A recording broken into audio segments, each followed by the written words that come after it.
Hello guys, pro kabaddi season 11 ఆక్షన్కి ముందుగా ఒక టాలెంటెడ్ యంగ్ రైడర్ని తెలుగు టైటన్స్ ఎన్వైపీ కేటగిరీలో తీసుకోవడం జరిగింది. ఇంతకీ ఆ టాలెంటెడ్ యంగ్ రైడర్ ఎవరో ఈ వీడియోలో మనం తెలుసుకోబోతున్నాం. సో ఈ వీడియో చాలా ఇంట్రెస్టింగ్గా ఉండబోతోంది.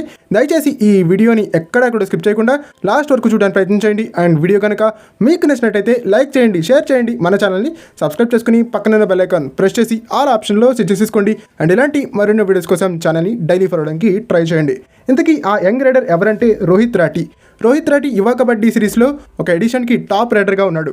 అండ్ ఇప్పటివరకు యువ కబడ్డీ సిరీస్లో 56 మ్యాచ్లు ఆడినటువంటి రోహిత్ రాఠీ 451 రైట్ పాయింట్స్ని సాధించాడు. ఈ టాలెంటెడ్ లెఫ్ట్ రైడర్ హర్యానా రోహ్తక్కి సంబంధించినటువంటి రైడర్. చాలా టాలెంట్ ఉంది ఈ ప్లేయర్కి. ముఖ్యంగా గత కొన్ని సీజన్స్గా లెఫ్ట్ రైడర్ స్కేర్సిటీ అనేది తెలుగు టైటన్స్ని వేధిస్తుంది. సో ఆ లోటుపాట్లని అడ్రస్ చేయడానికి ఈ రైడర్ని తీసుకున్నట్టుగా సమాచారం మనకు అందుతోంది.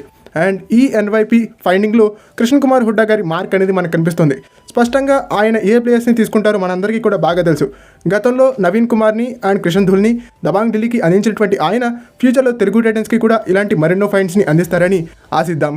ఓకే, ఇది ఫ్రెండ్స్ ఈ వీడియో కనుక మీకు నచ్చినట్టయితే లైక్ చేయండి, షేర్ చేయండి, మన ఛానల్ని సబ్స్క్రైబ్ చేసుకుని పక్కన బెల్ ఐకాన్ ప్రెస్ చేసి ఆల్ ఆప్షన్లో సెట్ చేసేసుకోండి. అండ్ ఇలాంటి మరెన్నో వీడియోస్ కోసం ఛానల్ని డైలీ ఫాలో అవడానికి ట్రై చేయండి. All the best Rohit Rathee, all the best Telugu Titans.